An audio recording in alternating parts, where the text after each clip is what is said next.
ओम नमो भगवते वासुदेवाय। नमस्कार दोस्तों, स्वागत है आप सभी का हमारे YouTube चैनल पर। दोस्तों, आज मैं आपको श्रीमद् भागवत महापुराण की कथा सुना रहा हूँ। आप सभी भक्तजन इस कथा को श्रद्धा पूर्वक मन लगाकर सुने। भगवान श्री कृष्ण आप सभी की मनोकामना पूर्ण करेंगे और आप सभी के कष्टों को हर लेंगे। श्री सनक आदि कहते हैं, नारद जी, अब हम आपको सप्ताह श्रवण की विधि बताते हैं। यह विधि प्राय लोगों की सहायता और धन से साध्य कही गई है। पहले तो प्रयत्न पूर्वक ज्योतिषी को बुलाकर मुहूर्त पूछना चाहिए तथा विवाह के लिए जिस प्रकार धन का प्रबंध किया जाता है उस प्रकार ही धन की व्यवस्था इसके लिए करनी चाहिए।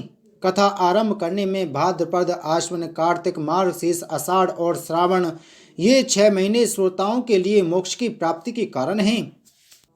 देवर्षि इन महीनों में भी भद्रा, व्यतिपाद आदि कुयोगों को सर्वथा त्याग देना चाहिए तथा दूसरे लोग जो उत्साही हों उन्हें अपना सहायक बना लेना चाहिए।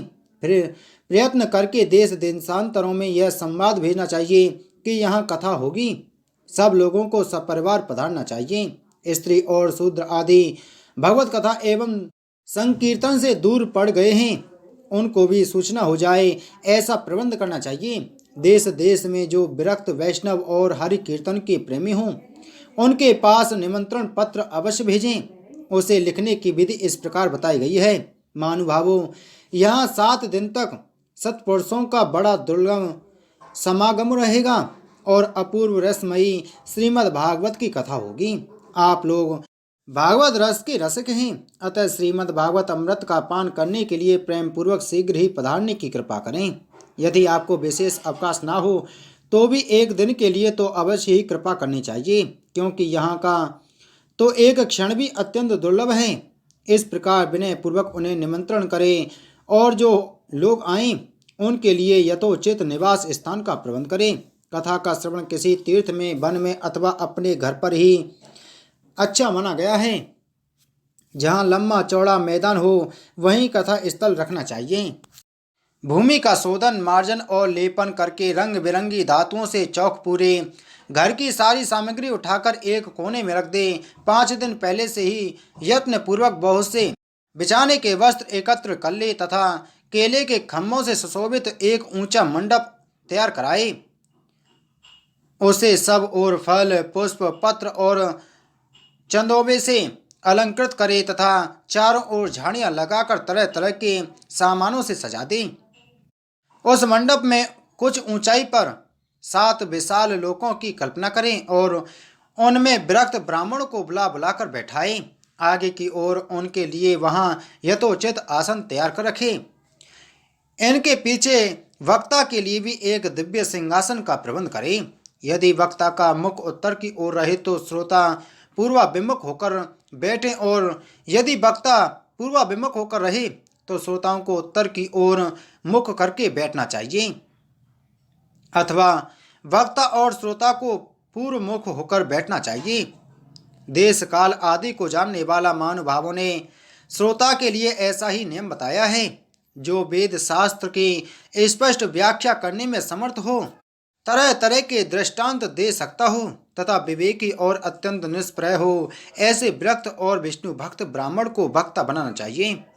श्रीमद् भागवत कथा के प्रवचन में ऐसे लोगों को नियुक्त नहीं करना चाहिए जो पंडित होने पर भी अनेक धर्मों के चक्कर में पड़े हुए स्त्री लंपट एवं पाखंड के प्रचारक हों।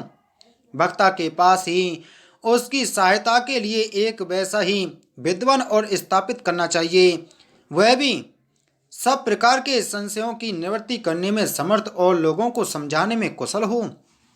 कथा प्रारंभ के दिन से एक दिन पूर्व व्रत ग्रहण करने के लिए वक्ता को क्षौर करा लेना चाहिए तथा अरुणोदय के समय शौच से निवृत्त होकर अच्छी तरह स्नान करें और संध्या आदि अपने नित्य कर्मों को संक्षेप से समाप्त करके कथा के विघ्नों की निवृत्ति के लिए गणेश जी का पूजन करें। तदंतर पितृगण का तर्पण कर पूर्व पापों की शुद्धि के लिए प्रायश्चित करें और एक मंडल बनाकर उसमें श्री हरि को स्थापित करें।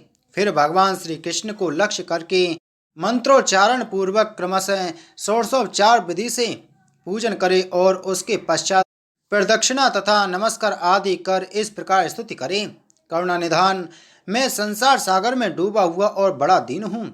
कर्मों के मोह रूपी ग्रह ने मुझे पकड़ रखा है। आप इस संसार सागर से मेरा उद्धार कीजिए। इसके पश्चात धूप दीप आदि सामग्रियों से श्रीमद् भागवत की भी बड़े उत्साह और भक्ति पूर्वक प्रीति पूर्वक विधि विधान से पूजा करें। फिर पुस्तक के आगे नारियल रखकर नमस्कार करें और प्रसन्न चित्त से इस प्रकार स्तुति करें। श्रीमद् भागवत के रूप में आप साक्षात श्री कृष्ण चंद्र ही विराजमान हैं। नाथ, मैंने भव सागर से छुटकारा पाने के लिए आपकी शरण ली है। मेरा यह मनोरथ आप बिना किसी विघ्न बाधा के सांगो पांग पूरा करें। केशव, मैं आपका दास हूँ।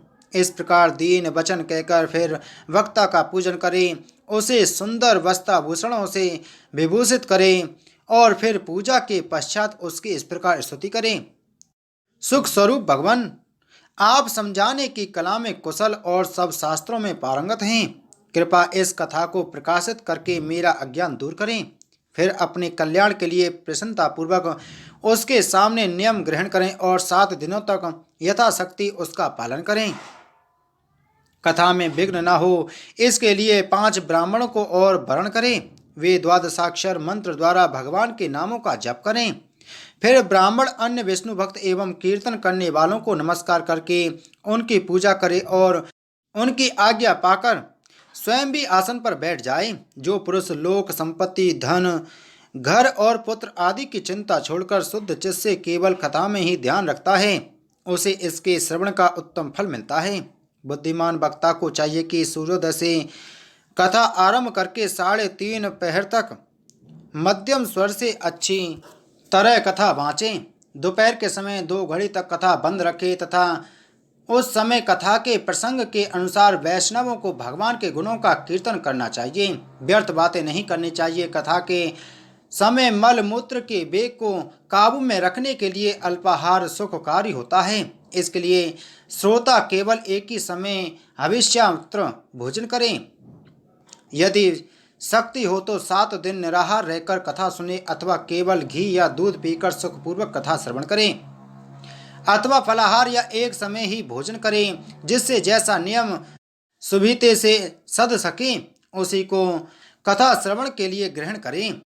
मैं तो उपवास की अपेक्षा भोजन करना अच्छा समझता हूँ, यदि वह कथा श्रवण में सहायक हो। यदि उपवास से श्रवण में बाधा पहुँचती हो तो वह किसी काम का नहीं। बोलो श्रीमद् भागवत महापुराण की जय। बोलो श्री कृष्णचंद्र भगवान की जय।